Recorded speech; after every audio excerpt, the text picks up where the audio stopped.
Прекратите скроллить. Только что произошло нечто огромное. Тэхён не просто покинул Корею.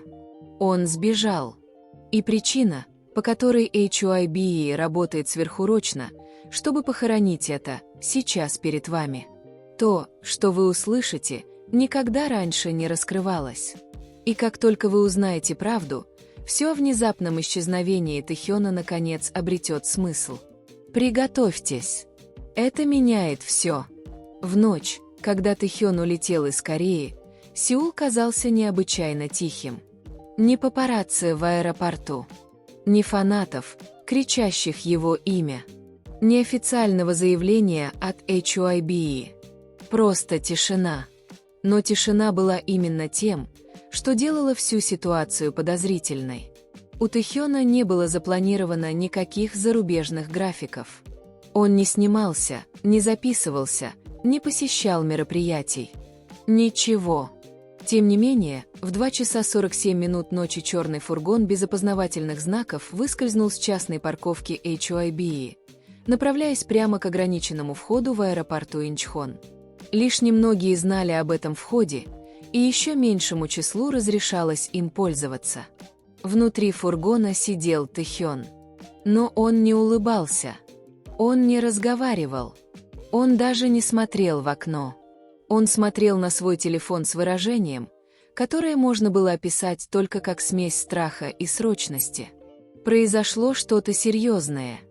И что бы это ни было, HYBE отчаянно пыталась убедиться, что никто никогда об этом не узнает.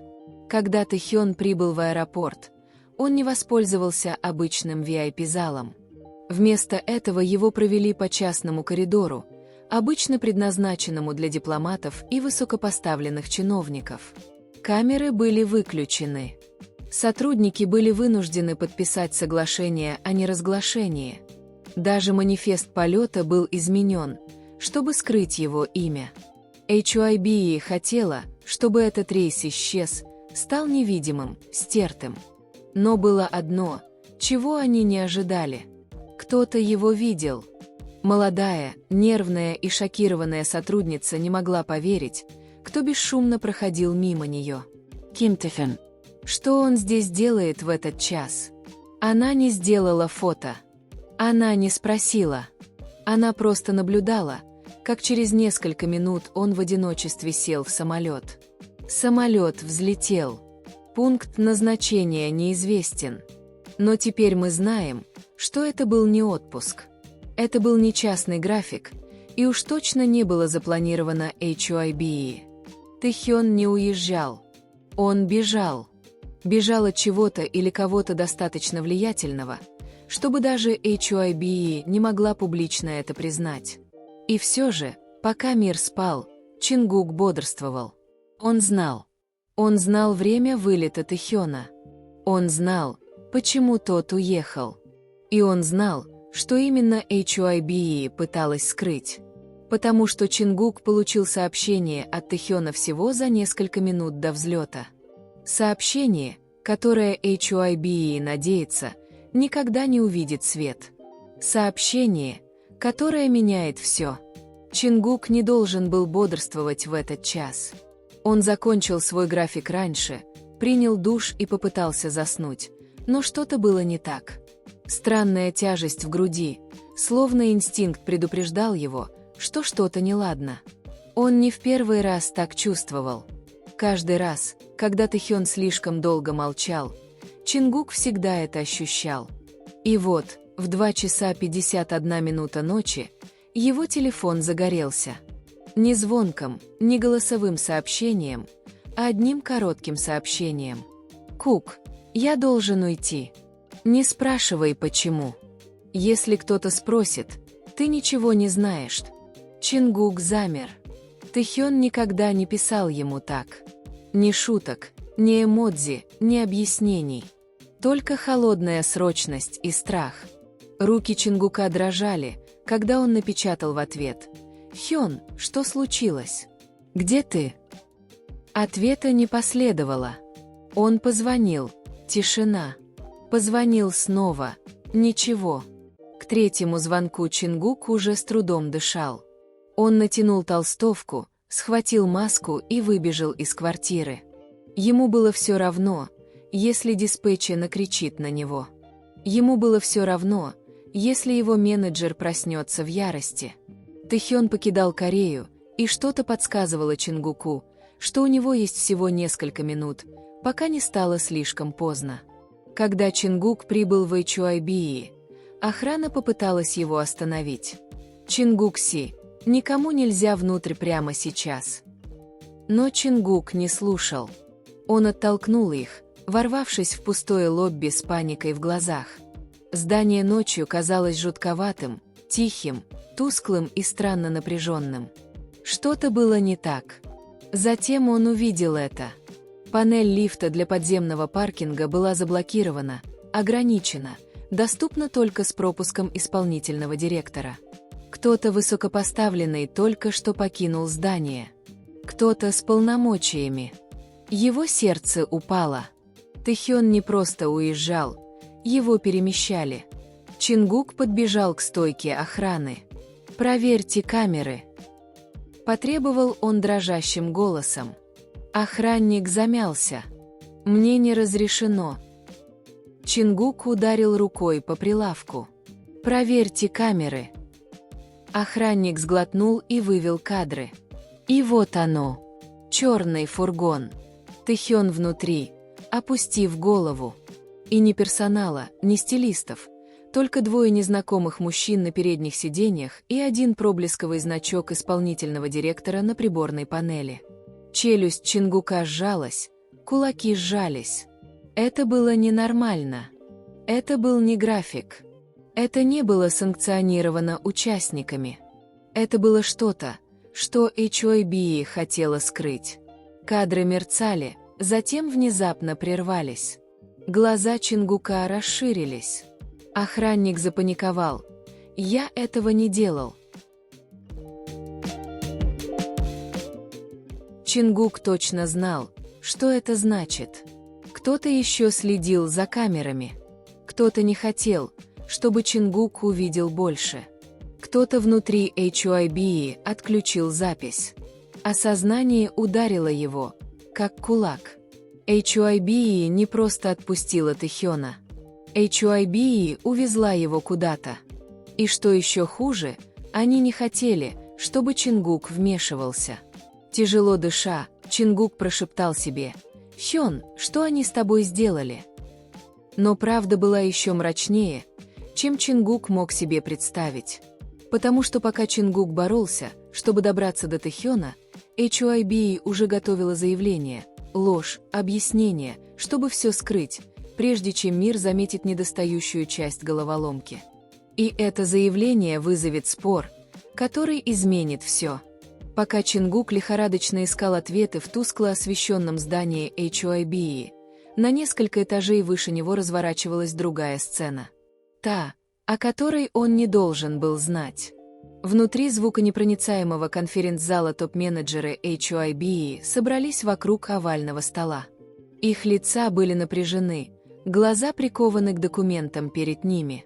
Телефоны были выключены, шторы закрыты, и каждый человек в комнате был вынужден подписать дополнение о конфиденциальности именно этой ночью. Это не было обычным совещанием. Это был кризис. Генеральный директор с грохотом бросил папку на полированный стол.